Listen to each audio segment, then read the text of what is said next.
Graça e paz. Josafá está aqui, Josafá? Seja bem-vindo, querido.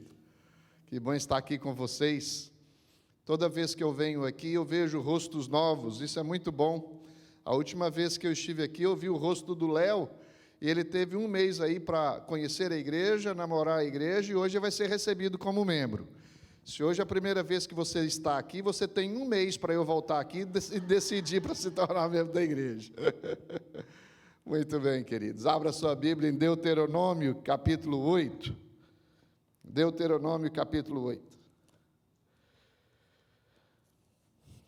Eu não sei você, eu tenho dificuldade, às vezes, de me lembrar de algumas coisas, né? Eu esqueço com facilidade. Vou dar um exemplo bem recente. A minha esposa está em Nova Jersey, e hoje eu almocei na casa da minha filha, e eu tenho um netinho pequenininho, de 3 anos, minha filha me ligou, eu estava no computador, e falou assim: pai, o senhor vai vir almoçar aqui, não vai? Eu falei assim: vou. O senhor pode trazer para mim uma bolsa que eu esqueci aí, cheio dos brinquedinhos do Christian, para ele brincar aqui em casa? Eu falei assim: claro, vou levar.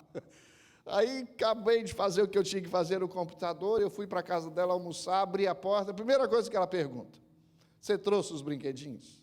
Eu disse: esqueci. Aí o meu neto também perguntou: não trouxe meus animals? Ele gosta muito de animalzinho pequenininho. Eu não sei você, tem coisas na vida que não tem problema a gente se esquecer.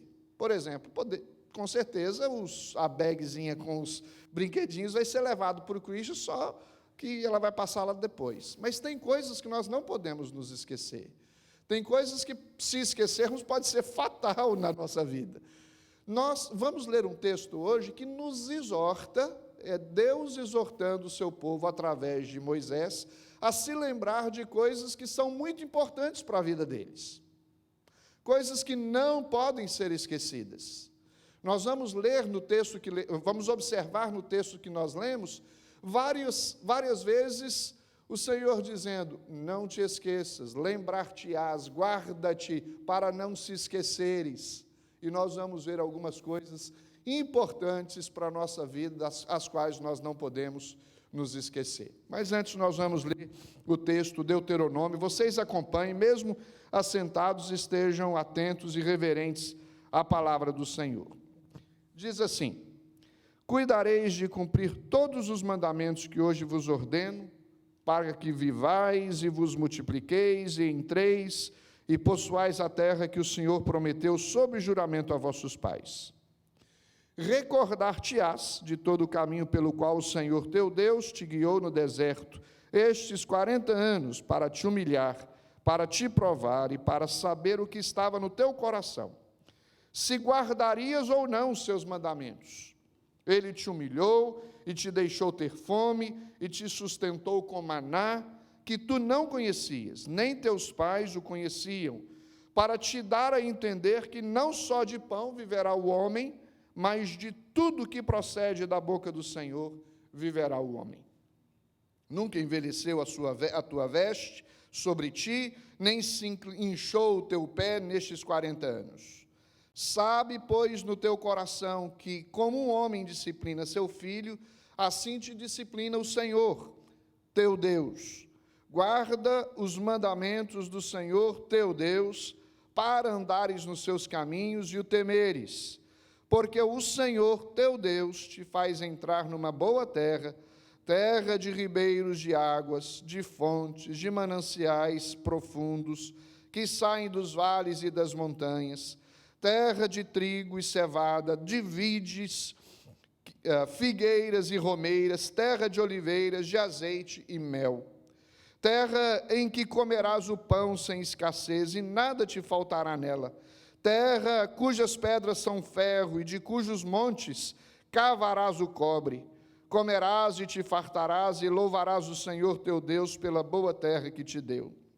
Guarda-te, não te esqueças do Senhor teu Deus, não cumprindo os seus mandamentos, os seus juízos e os seus estatutos que hoje te ordeno, para não suceder que depois de teres comido e estiveres farto, depois de haveres edificado boas casas e morado nelas, depois de se multiplicarem os teus gados e os teus rebanhos, e se aumentar a tua prata e o teu ouro, e ser abundante tudo quanto tens, se eleve o teu coração e te esqueças do Senhor teu Deus, que te tirou da terra do Egito, da casa da servidão, que te conduziu por aquele grande e terrível deserto de serpentes abrasadoras, de escorpiões e de secura, em que não havia água, e te fez sair água da pederneira, que no deserto te sustentou com maná, que teus pais não conheciam, para te humilhar e para te provar, e afinal te fazer bem. Não digas, pois, no teu coração: a minha força e o poder do meu braço me adquiriram estas riquezas. Antes te lembrarás do Senhor teu Deus, porque é Ele que te dá força para adquirires riqueza, para confirmar a sua aliança, que sob juramento prometeu a teus pais, como hoje se vê. Se te esqueceres do Senhor teu Deus, e andares após outros deuses, e os servires, e os adorares, protesto hoje contra vós outros, que perecereis.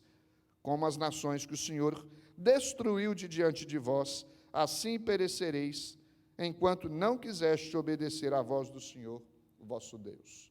Feche os seus olhos por um instante e vamos orar ao Senhor, pedindo a Ele direção e compreensão da sua palavra. Deus, nós lemos as Escrituras, ela é viva, eficaz, ela por si só se cumpre, ó Deus, em exercer a autoridade que precisa ser apresentada para que a igreja se submeta a ela, e nós pedimos que o Teu Espírito Santo use esta palavra para falar ao nosso coração nesta noite. Estejamos desejosos, ansiosos e também sedentos, ó Deus, desta Tua palavra, e ao ouvi-la que nós tenhamos disposição para colocá-la em prática na nossa vida. Fale conosco, é a oração que fazemos em nome de Jesus. Amém. Meus irmãos, alguém disse que o alfabeto do cristão não é ABCD. O alfabeto do cristão é obedecer.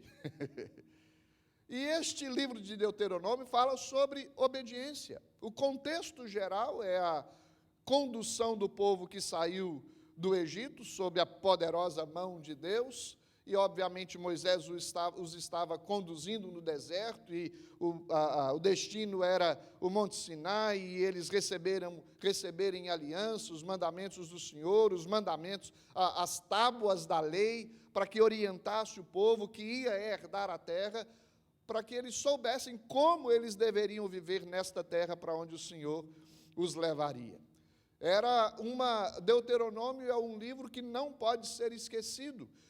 Deuteronômio quer dizer repetição da lei, o termo significa isso.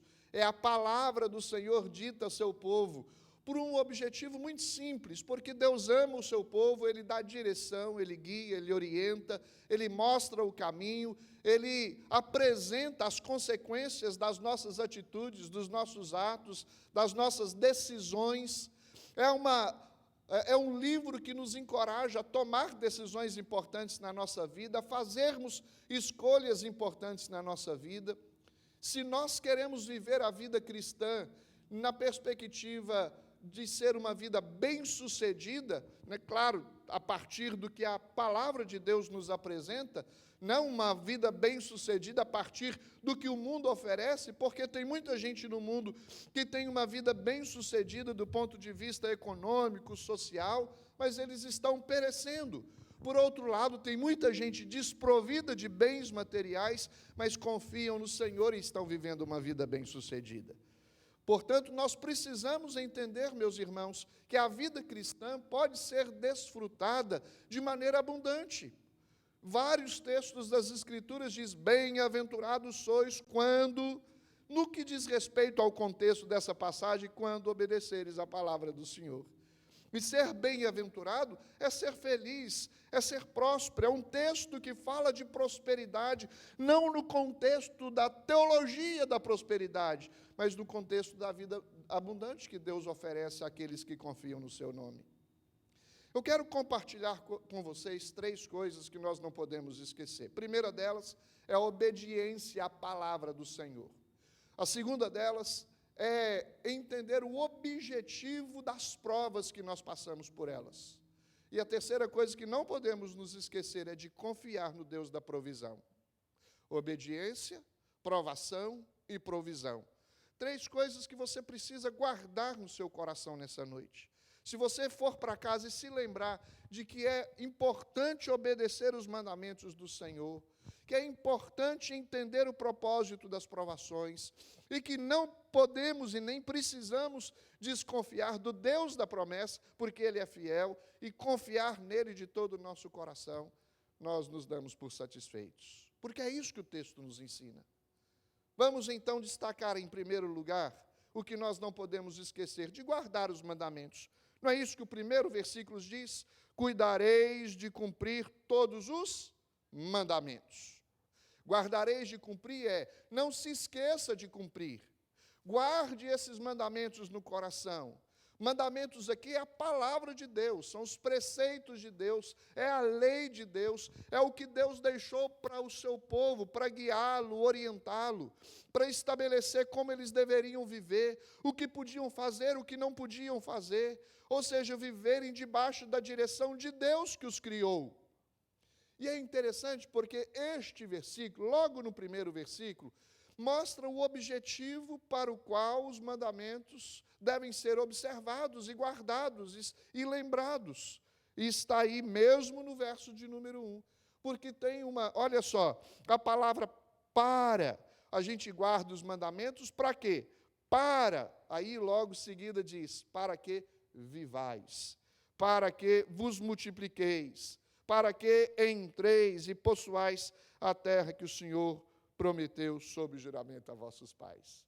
Ou seja, viver, multiplicar, entrar numa terra que mana leite e mel, não é desfrutar de uma vida bem-sucedida? Se você deseja ter uma vida bem-sucedida na perspectiva de Deus, queridos, aqui está a direção para você. Obedeça os mandamentos do Senhor. Ora, para que vivais, Deus estava falando para um povo que tinha sido liberto do cativeiro. É um povo que presenciou a mão poderosa de Deus sobre eles, orientando e guardando a vida deles e protegendo a vida deles. Agora, a vida cristã, quando nós tomamos uma decisão para seguir a Cristo, nós precisamos tirar a lição desta passagem da exortação de Moisés ao seu povo e entender que Deus nos chama para viver uma vida debaixo da perspectiva bíblica, com os conceitos bíblicos aplicados na nossa vida. E aí nós vamos viver. Neste mundo tem 2 categorias de pessoas, mortos e vivos. Porque olha só, os que estão em Cristo, eles estão vivos, os que não estão, estão mortos nos seus delitos e pecados. É claro que estou aqui falando sobre a condição espiritual do homem. A única maneira em que nós encontramos a vida é em Cristo Jesus. João disse no capítulo 14, verso 6, eu sou o caminho, a verdade e a vida. Ninguém vem ao Pai senão por mim. Deus está falando através de Moisés ao seu povo, guarde os meus mandamentos para que vivais. A vida abundante só pode ser desfrutada a partir do momento que nós decidimos obedecer os mandamentos do Senhor. É importante dizer, queridos, que tem muita gente hoje abandonando a palavra de Deus, seguindo mais a conveniência das coisas ao seu redor, seguindo mais a direção que o mundo apresenta sobre como nós devemos viver. A Bíblia diz assim, mas eu acho que é melhor assim. Porque baseiam o que é reto, o que é certo ou o que é errado, com base nas experiências, mas não são as experiências que determinam o que é certo ou errado na sua vida. O que determina o que é certo e o que é errado é a palavra de Deus, é a Escritura Sagrada. Hoje estão querendo modificar as Escrituras, redigir outra Bíblia, como se isso fosse possível, considerá-la como irrelevante, como se ela precisasse de uma atualização. A Bíblia é mais atual, meus queridos irmãos, do que o jornal que vai sair amanhã, pela manhã. Ela é pertinente, relevante, necessária para a nossa vida. Você sabe por que muitas vezes encontramos pessoas sofrendo amargamente debaixo de condições deploráveis de vida? Pode sentar com ele e observar, porque não está obedecendo a palavra de Deus. Está longe, virando as costas para o Senhor, distanciando das Escrituras, das verdades que nos dão vida. A palavra de Deus diz: lâmpada para os meus pés é a tua palavra e luz para os meus caminhos. É ela que dirige, é ela que dá norte, é ela que orienta, é ela que nos traz compreensão das coisas a respeito de Deus, de nós mesmos e da redenção em Cristo Jesus. A primeira coisa que nós não podemos nos esquecer, de obedecer os mandamentos do Senhor. O verso 6 repete isso, guarda os mandamentos do Senhor teu Deus, para andares nos seus caminhos e o temeres. O verso de número 11, guarda-te, não te esqueças do Senhor teu Deus, não cumprindo os seus mandamentos. Olha a ênfase da exortação. Não se esqueça de obedecer a palavra do Senhor, os mandamentos do Senhor. Guarda-te de cuidares de obedeceres os mandamentos do Senhor. Meu querido irmão, deixa eu fazer uma pergunta para você. Tem sido a palavra de Deus regra de fé e prática para a sua vida? Quando você quer tomar decisões importantes na sua vida, a Escritura é a sua bússola, a sua direção. É a Bíblia que você busca para ouvir a palavra de Deus, o que Deus tem para te ensinar e te orientar. Você vive submisso a esta palavra e direcionado por ela. Tem plena convicção de que ao abri-la é Deus falando com você, Deus falando ao seu coração, te instruindo, te ensinando, te guardando, te orientando, te capacitando. Portanto, em primeiro lugar, não te esqueças de guardares os mandamentos do Senhor teu Deus. Segunda coisa que eu quero destacar com vocês. Lembrem-se de que nas provas há propósito. Nenhum de nós passa pelas provas sem propósitos. Talvez nós estejamos em uma destas três condições. Estejamos passando por alguma prova hoje. Nesse dia, 17 de março de 2024, nós estamos no meio de uma prova. Ou talvez você esteja na condição de olhar para trás e diz: venci uma prova, passei por ela. Graças a Deus eu consegui superá-la com a ajuda do Senhor. Ou você é daqueles que diz: olha, não há prova para mim. E a questão não é que você pode passar por provas. Certamente uma hora você passará por elas. Porque, olha só, nesta vida nós passaremos por aflições. Quem disse isso? Jesus. No mundo tereis aflições, mas tende bom ânimo. As provas provêm do Senhor, queridos, para nos fortalecer e para testar se de fato nós cremos no seu nome, nós cremos na sua palavra, confiamos que Ele pode dirigir e nos orientar. Faz um favor, Gustavo, pega aquela aguinha que está ali para mim. Ah, está aqui, aqui do lado tem, obrigado. Desculpa. Gasguei aqui.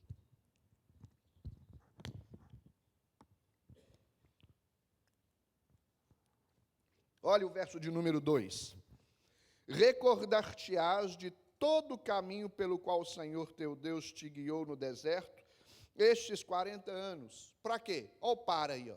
Para te humilhar, para te provar, para saber o que estava no teu coração, se guardarias ou não os seus mandamentos. Olha só, Deus provando o seu povo para ver se de fato eles estavam guardando os mandamentos do Senhor.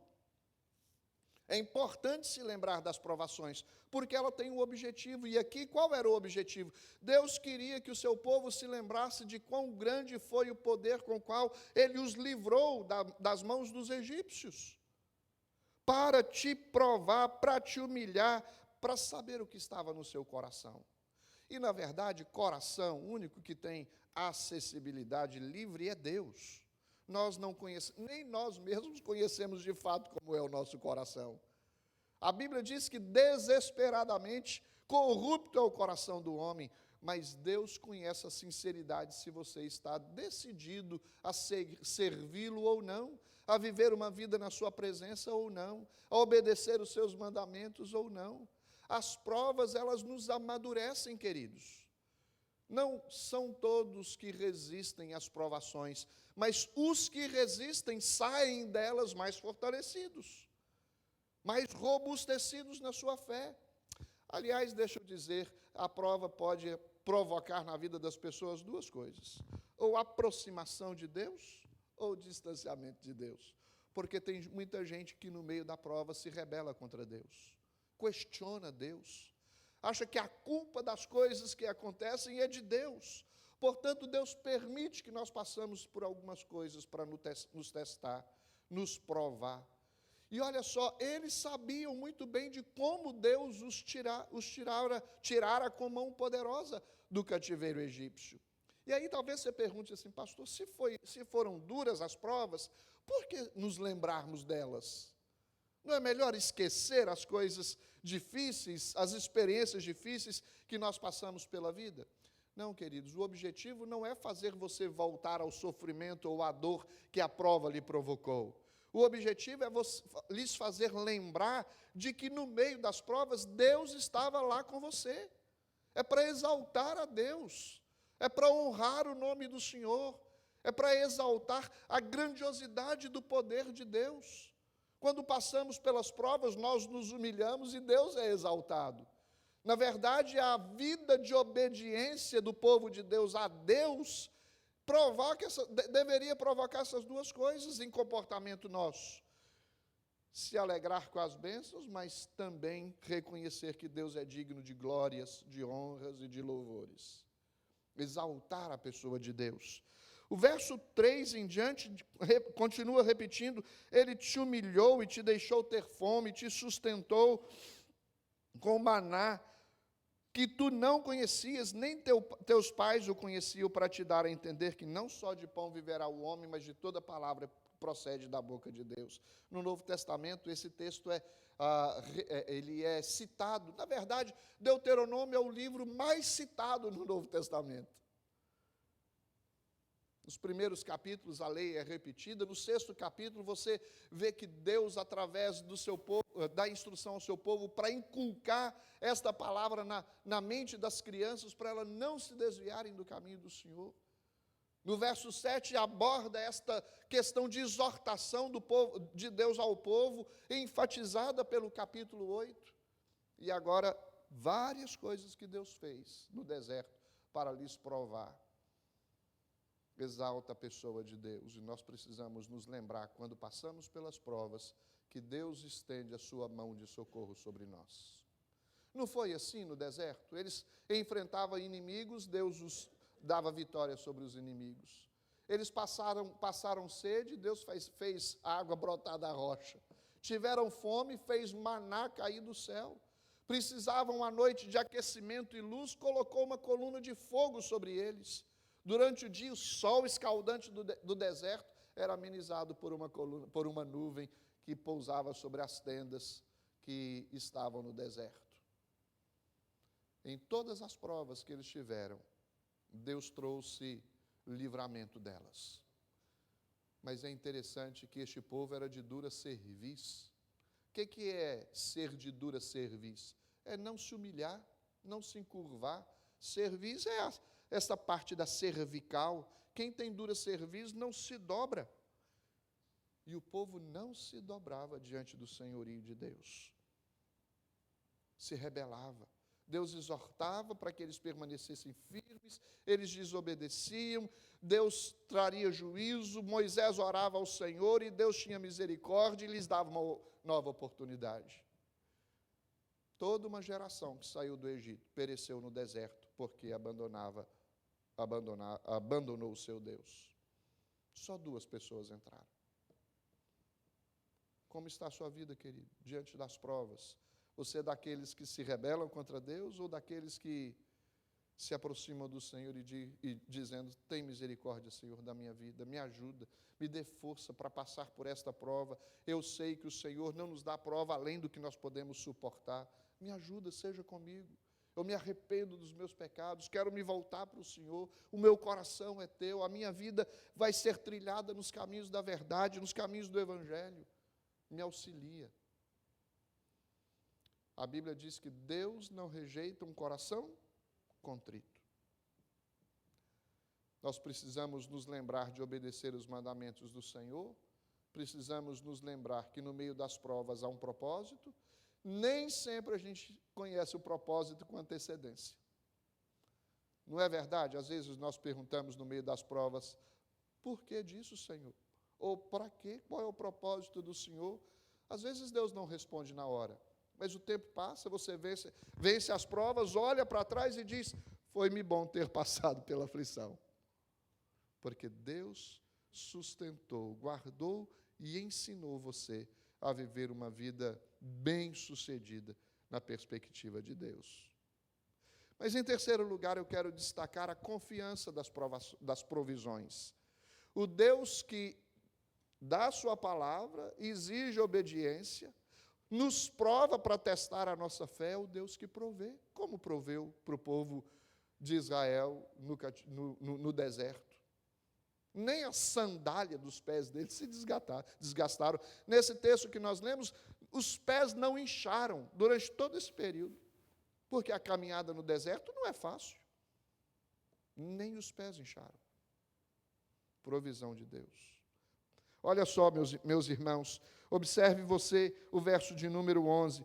Guarda-te, não te esqueças do Senhor teu Deus, não cumprindo os seus mandamentos, os seus juízos, os seus estatutos, que hoje te ordeno, para não suceder, depois de ter comido e estiveres farto, depois de haveres edificado boas casas e morado nelas, depois de se multiplicarem o teu gado, o teu rebanho, e se aumentar a tua prata e o teu ouro, e será abundante tudo quanto tens. Na verdade, o texto está dizendo o seguinte, olha, vocês serão prósperos nessa terra, mas guarda de obedecer os mandamentos do Senhor. Aí o verso 14 diz por quê. E se eleve o teu coração e te esqueças do Senhor teu Deus que te tirou da terra do Egito, da casa da servidão. Ou seja, lembra-te dos mandamentos e para que você não se ensoberbeça ao ser bem-sucedido na terra que o Senhor te dá. Às vezes, meus irmãos, diante da bonança que nós adquirimos, e vamos ser honestos aqui, nesta terra onde nós vivemos, os Estados Unidos, Deus nos dá a graça de desfrutarmos coisas que não sei se seria possível nós desfrutarmos morando ou vivendo no Brasil. Estou falando de bens mesmo, de coisas que nós adquirimos. Não é errado adquirir coisas, o que é errado é nós colocarmos nelas o coração. Mas o que eu quero enfatizar é, lembre-se que é provisão de Deus. Não se ensoberbeça. Estava eu aconselhando um casal certa vez que estava tendo conflito porque o marido trabalhava de domingo a domingo. E eu os visitei. E o visitando, ele ficou nervoso, bateu na mesa e disse assim, pastor, se eu não fizer, quem vai fazer por mim? Você lembra quando o maná caía do céu para alimentar o povo? Eles colhiam maná de domingo a sexta-feira. Por quê? Porque tinha o Shabá, porque tinha o sábado, tinha o dia de descanso. Sabe o que isto implica para nós? Que no dia de descanso nós devemos confiar na provisão do nosso Deus. Deus é quem provê. Se você tem pouco, é Deus que te dá. Se você tem muito, é Deus que te dá. Continue humilde, grato ao Senhor, se submetendo ao Senhor e à sua palavra. É Ele quem provê todas essas coisas, meus irmãos, que nós citamos, foi Deus quem fez. O verso 15 diz, foi Ele quem te conduziu por aquele grande e terrível deserto de serpentes abrasadoras, de escorpiões e de secura, em que não havia água, e fez sair água da pederneira. Deus guardou, protegeu no meio de insetos, de serpentes, de escorpiões. Verso 16 diz que no deserto te sustentou. Quem sustenta é quem provê. Por que nós, homens, somos os provedores do nosso lar? Porque, via de regra, não são os homens quem sustentam lá? Claro, as mulheres auxiliam, não tem nada de errado nisso. Mas há uma responsabilidade sobre nós, homens. Quem sustenta o seu povo é Deus. É Deus. Quantos testemunhos eu já ouvi de pessoas em igrejas que achavam que eram eles quem sustentava a igreja. Mas nós temos que aprender que Deus é quem sustenta, através de cada um de nós. Deus sustenta e provê para a sua igreja. Olha o verso 17. Não diga no teu coração, a minha força e o poder do meu braço adquiriram riquezas. É mesmo? É isso que você acredita? Que é porque você tem força, porque você é forte, porque você pode acordar toda manhã na segunda-feira e ir trabalhar. São essas coisas que garantem o sustento da sua vida, a provisão para a sua vida? Ou é Deus lhes sustentando, dando a você o fôlego de vida, dando a você sabedoria para trabalhar, dando você discernimento das coisas ao seu redor, dando você observações nas oportunidades que surgem? Meus irmãos, nós temos que levantar de manhã e dizer, Senhor, nos dirija, nos guie. E ao repousar durante a noite, dizer, Senhor, muito obrigado pelo que o Senhor fez. Não se ensoberbeça. Lembra-te da provisão do Senhor, teu Deus. Olha só o verso de número 18. Antes te lembrarás do Senhor, teu Deus, porque é Ele o que te dá força para adquirires riquezas. E olha só, por que temos que nos lembrar que o que nós adquirimos por provisão do Senhor? Porque isto reflete o cumprimento das promessas de Deus, da aliança que Deus fez lá com Abraão. Em ti serão benditas todas as famílias da terra. Uma vida bem-sucedida é uma vida onde se reflete e manifesta a provisão de Deus em guardar com a sua aliança, cumprindo com a sua palavra. Olha só, o verso diz isso. Para confirmar a sua aliança, que sob juramento prometeu a teus pais, como hoje se vê. A Bíblia diz que Deus não é homem para mentir, nem filho de homem para se arrepender. Se Ele falou, Ele fará. O salmista disse o seguinte, fui moço e agora sou velho, porém jamais vi o justo desamparado, nem a sua descendência mendigar o pão. Quem é que provê? Deus. É Deus quem provê. É a direção de Deus para nós. Se você quer saber como ter uma vida bem-sucedida, obedeça os mandamentos. O salmista diz, agrada-te do Senhor e Ele satisfará os desejos de quem? Do teu coração. Não tem nada de errado ter desejos e apresentá-los diante de Deus, desde que sejam desejos legítimos, que sejam conforme as Escrituras, que sejam para a prática do bem e não do mal. Nós devemos nos lembrar de obedecer os mandamentos do Senhor, nos lembrar que há objetividade e propósito nas provações, e de que Deus sempre proverá o que nós precisamos para cumprirmos o que Deus nos confiou nessa terra. E aí a gente precisa fazer uma pergunta. E se nós nos esquecermos? Lembra da questão da vida ou da morte?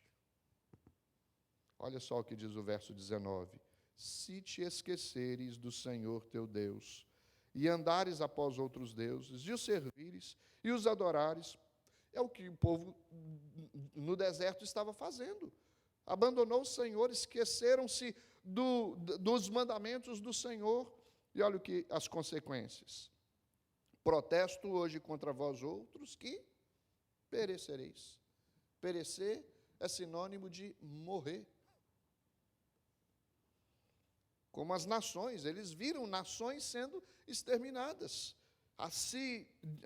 dissolvendo, acabando. Olha, como as nações que o Senhor destruiu de diante de vós, assim perecereis, porquanto não quisestes obedecer à voz do Senhor, vosso Deus.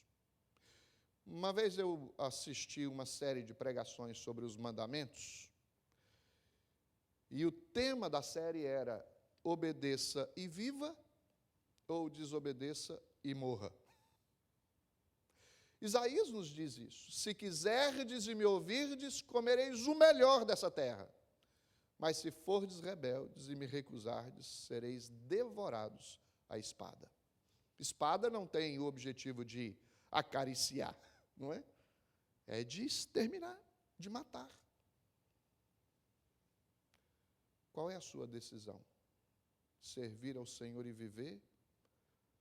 Obedecer a palavra do Senhor ou viver os mandamentos do Senhor, ou desobedecer e morrer? Abra sua Bíblia em Deuteronômio, capítulo 30.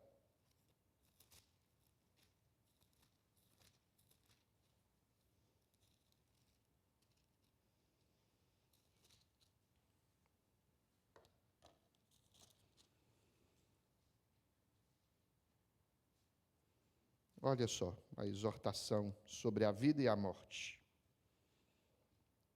E uma oportunidade para que o povo decidisse o que eles fariam. E é o que Deus está dizendo para mim e para você hoje, meu querido. Tome decisões importantes na sua vida. Olha só o que diz o verso 19 de Deuteronômio 30. Os céus e a terra tomo hoje por testemunhas contra ti, que te propus a vida e a morte, a bênção e a maldição. Escolhe, pois, a vida, para que vivas tu e a tua descendência. Eu creio em bênção e maldição nesta perspectiva de obediência ou desobediência à palavra do Senhor. Se obedeceres, serás bem-sucedido, será abençoado pelo Senhor. Se desobedeceres, terás as consequências de uma vida de desobediência, e que não são boas. Nós sofreremos as consequências advindo da desobediência. O que você tem decidido no seu coração, meu querido? Avalie sua vida até aqui, até ter entrado neste templo hoje aqui e ouvido esta palavra. Como está o seu coração? Longe ou perto de Deus? Em relação às Escrituras, como está a sua disposição e decisão de obedecer ou desobedecer? Como você tem enfrentado as provas da sua vida? Com rebeldia e contra tudo e todos, inclusive contra Deus? Ou em submissão e entendendo que no final Deus lhe mostrará o propósito dessas provas na sua vida? Você crê que Deus a quem você serve é o Deus provedor? Que não faltará o que você precisa no seu lar, na sua vida, na sua igreja, onde você estiver, no seu trabalho? Porque Deus é quem nos sustenta e quem provê para nós.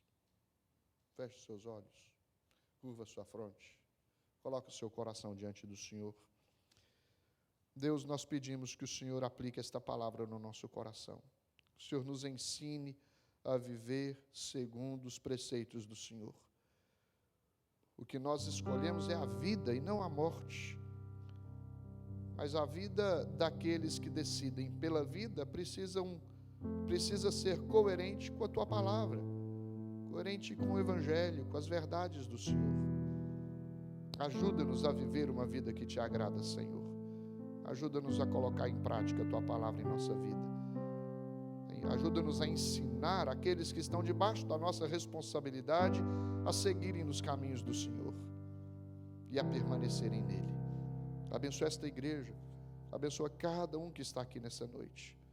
Que a bênção do Senhor seja sobre nós e faça de nós pessoas bem-sucedidas na perspectiva do Senhor. Porque na perspectiva do Senhor, nós não vamos medir a nossa vida bem-sucedida pelo que temos, mas por quem somos. E nós somos em Cristo Jesus mais que vitoriosos.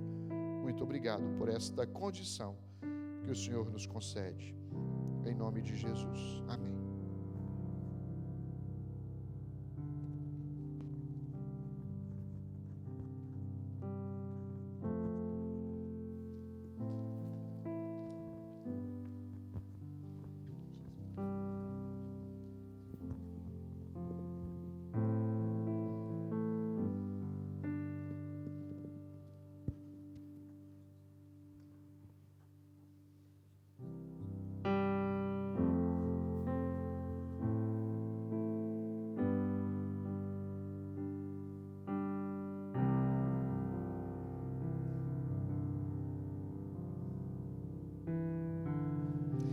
Meus amados, depois de uma palavra dessa em que nós precisamos obedecer os mandamentos do Senhor, onde nós necessitamos caminhar com Jesus no nosso dia a dia, na nossa caminhada em obediência, eu queria levar a gente nesse momento agora a ficar em pé e cantarmos mais um trecho dessa música, Cristo é a nossa rocha, Ele é a minha rocha aqui nesse mundo. Ainda que você passe por lutas, ainda que você passe por dificuldades, ainda que você não esteja bem com o seu próprio Deus, Cristo não deixou de ser a rocha, Ele continua sendo a sua rocha. E a nossa fé precisa estar firme nele. Daqui a pouco nós vamos estar tomando a ceia do Senhor, nós vamos estar recebendo pessoas daqui a pouco também aqui, e é essa caminhada com Jesus que Ele nos ensina a viver no nosso dia a dia, de viver uma caminhada de fé, de confiança, de dependência dEle completa. Vamos cantar então? Somente esse trecho, os irmãos podem colocar, por favor, da projeção. Cristo é a rocha aqui. Queria que a gente repetisse essa canção, só essa partezinha, tá bom?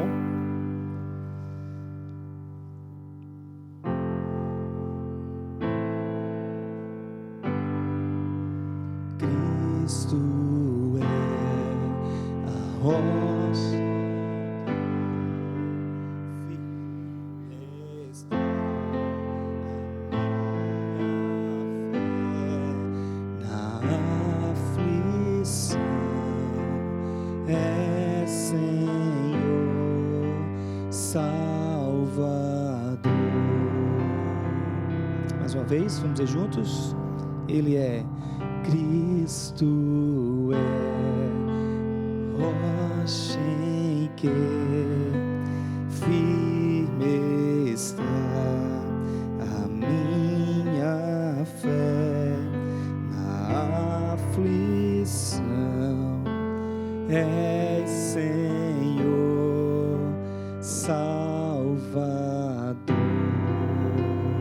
Amém, amém. Que Cristo seja a sua rocha. Vocês podem tomar assento, queridos. Nós temos um tempo de instrução à igreja nesse momento. Os irmãos da Santa Ceia já podem se aproximando, ficar aqui conosco, que vai estar ministrando a ceia conosco. Nosso irmão Almeida, o Maico, o Marco Antônio. O Léo pode nos ajudar, então? O Maico não vai poder estar hoje. Ah, Maico vai vir? Pode vir, Maico. Pode vir também. Ok. Muito bem, meus amados, eu queria dar uma instrução à igreja, antes de nós passarmos para o momento de recepção de novos membros em nossa igreja. Eu queria dizer a todos que essa é uma igreja que está em plantação, né? Nós temos 1 ano, somos ainda bebezinho.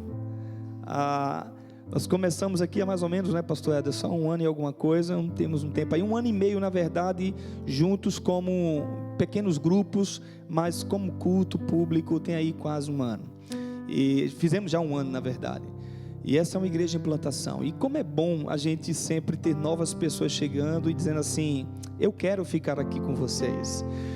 Nós não somos uma igreja que estamos preocupados em encher a igreja com número rapidamente. Nós estamos preocupados em trabalhar uma base na vida das pessoas, a fé delas com o Senhor, a comunhão delas com o Senhor, e a partir daí sim nós cremos que Deus dará o crescimento, porque o crescimento vem dele, não é? E então, trazendo essa instrução para a igreja, alguns irmãos estarão sendo recebidos aqui. Eu queria, antes de chamá-los aqui à frente, começar a dizer que existem algumas formas de a gente receber pessoas na igreja presbiteriana. A primeira forma de a gente receber são aqueles irmãos que são transferidos de igreja presbiteriana para a igreja presbiteriana. Uma segunda forma é aquela que ele diz assim, eu quero fazer parte desse grupo, eu quero fazer parte dessa comunidade na fé, eu quero fazer parte dessa igreja, não é? E a terceira forma também é através do batismo e da profissão de fé, da pública profissão de fé para a igreja, para que seja confirmado perante Deus e os homens que nós de fato cremos e acreditamos que Jesus Cristo é o nosso Senhor e Salvador. Nós temos apenas na igreja reformada, nós temos 2 sacramentos, é a Santa Ceia, é isso aqui que nós vamos daqui a pouco ceiar diante da presença do Senhor, a mesa do Senhor, e o batismo. Todos esses 2 sacramentos, eles eles dizem respeito ao sacrifício que Jesus fez na cruz do Calvário, pelos nossos pecados, não é? A morte de Jesus em ter nos dado a vida eterna. Então esses dois sacramentos, ele vem trazer essa realidade para nós. Eles foram ordenados por Jesus Cristo, a gente vê isso claramente nas Sagradas Escrituras. Os apóstolos praticaram, os discípulos de Jesus praticaram esses sacramentos, a Santa Ceia e o batismo. A gente vê isso em Atos dos Apóstolos, a gente vê isso nos Evangelhos, e a gente também observa que na história da igreja, que vem desde o primeiro século da cristandade, do cristianismo, desde o primeiro século, a gente vê essa prática por parte, então, da igreja de Jesus Cristo, tá bom? Apenas orientando também alguns que nós não temos a preocupação, como igreja presbiteriana, se a validade do batismo está na imersão ou na aspersão. Imergir em um tanque com água, ou em um rio, ou apenas aspergir a água na cabeça. Nós não temos essa preocupação.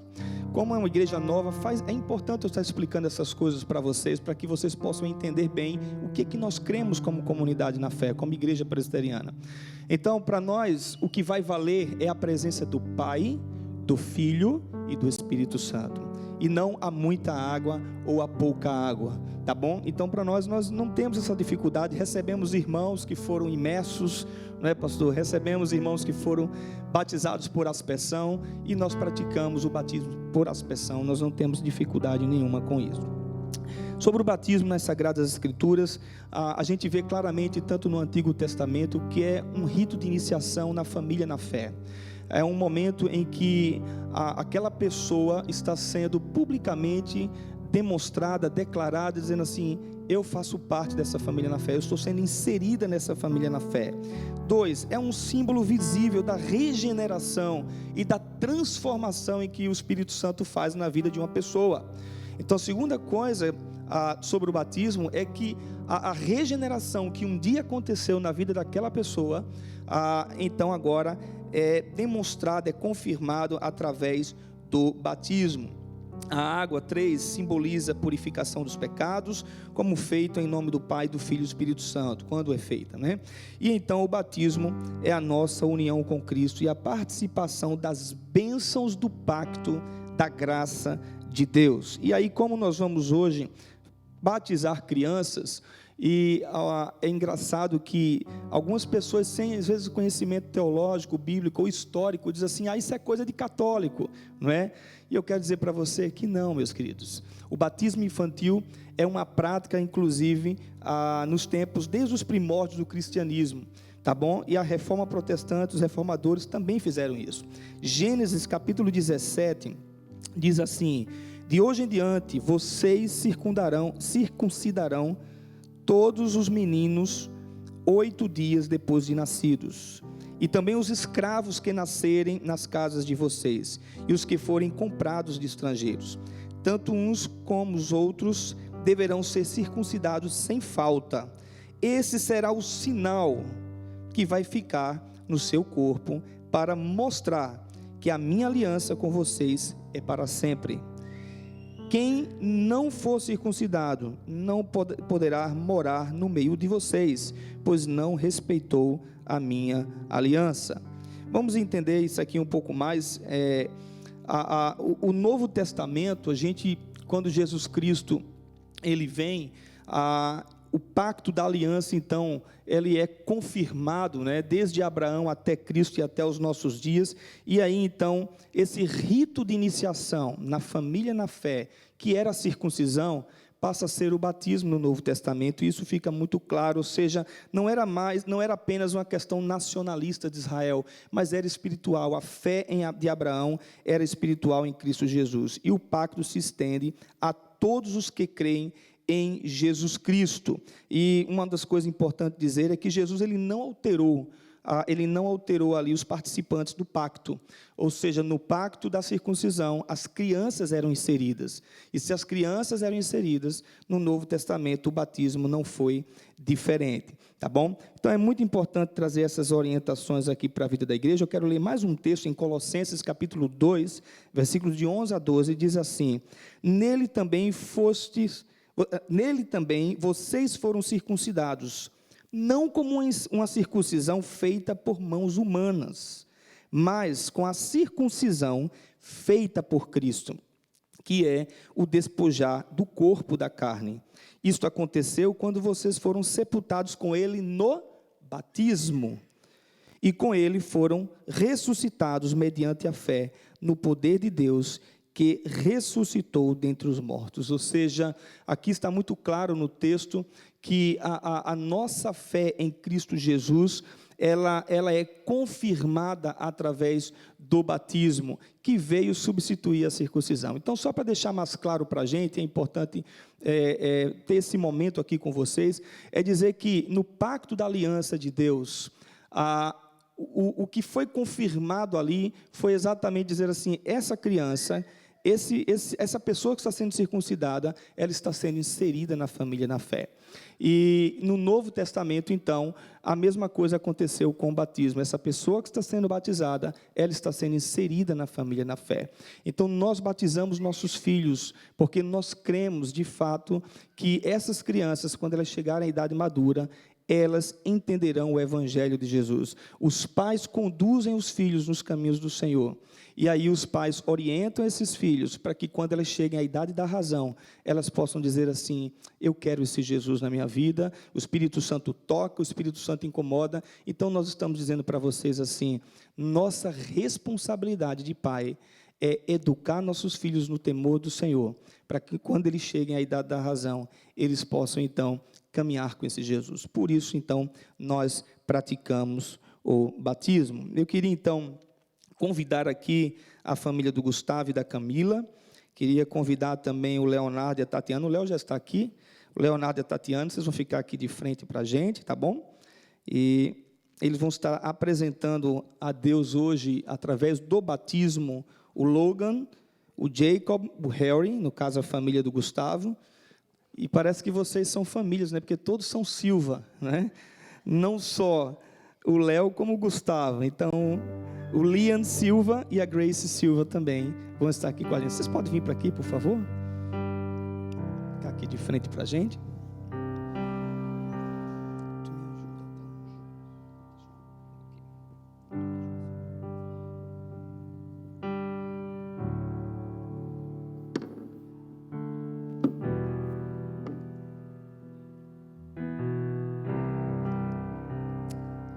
Muito bem, eu quero dizer para vocês então que é uma alegria muito grande, né, para nós receber vocês hoje como membros dessa igreja, uma igreja nova, uma igreja, como vocês já sabem, a gente teve um tempo de conversação sobre isso, dizendo que como é bom para nós receber pessoas dizendo assim: queremos amar essa igreja e servir essa igreja, e queremos também ser amados por essa igreja, né? Então estamos muito felizes com vocês, e não só isso, em vocês entenderem também a importância de trazerem seus filhos ao batismo. Estamos muito felizes. Então algumas perguntas serão feitas para vocês, os pais, e aí depois nós procederemos com o batismo, tá bom? Primeira pergunta bem simples, é se vocês creem em Deus, o Pai, Deus Todo-Poderoso, na pessoa do Pai, Filho e Espírito Santo. Vocês creem? Sim, na Trindade Santíssima. Segunda pergunta para vocês: vocês reconhecem que não só vocês, mas os filhos de vocês nasceram no pecado, e que, de acordo com o que nós trazemos do pecado, nós estamos condenados pelos nossos pecados, mas que Jesus Cristo, Ele deu a vida por nós, Ele se entregou na cruz do Calvário por nós, e Ele nos deu a vida eterna? Vocês creem nisso? Em outras palavras, vocês são pecadores, mas Jesus Cristo pagou um alto preço por vocês. Terceira pergunta que eu queria perguntar a vocês: vocês também entendem que a Bíblia, ela não contém, mas ela é a palavra de Deus, o Velho e o Novo Testamento, ela é a palavra de Deus deixada para nos reger, nos guiar, nossa única regra de fé e prática, infalível? Sim, vocês creem nas Sagradas Escrituras? Muito bem. Vocês também se comprometem diante de Deus e diante de toda a igreja a obedecer a liderança dessa igreja, desde quando essa liderança estiverem de acordo com as Sagradas Escrituras? Sim? Muito bem. Vocês também ainda se comprometem nesse momento a educar os filhos de vocês no temor do Senhor, a ler a palavra de Deus com eles, a orar com eles e por eles? Vocês se comprometem a fazer isso e trazê-los sempre à casa do Senhor? Sim? Muito bem. Então, diante dessas perguntas, nós vamos estar nesse momento procedendo aqui com os batismos dos pequenos, tá bom?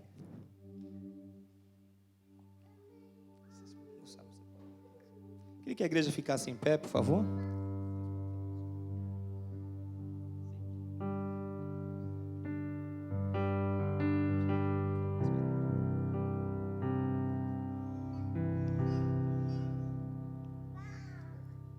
Jacob, filho da aliança, eu te batizo em nome do Pai, do Filho e do Espírito Santo. Amém. A igreja...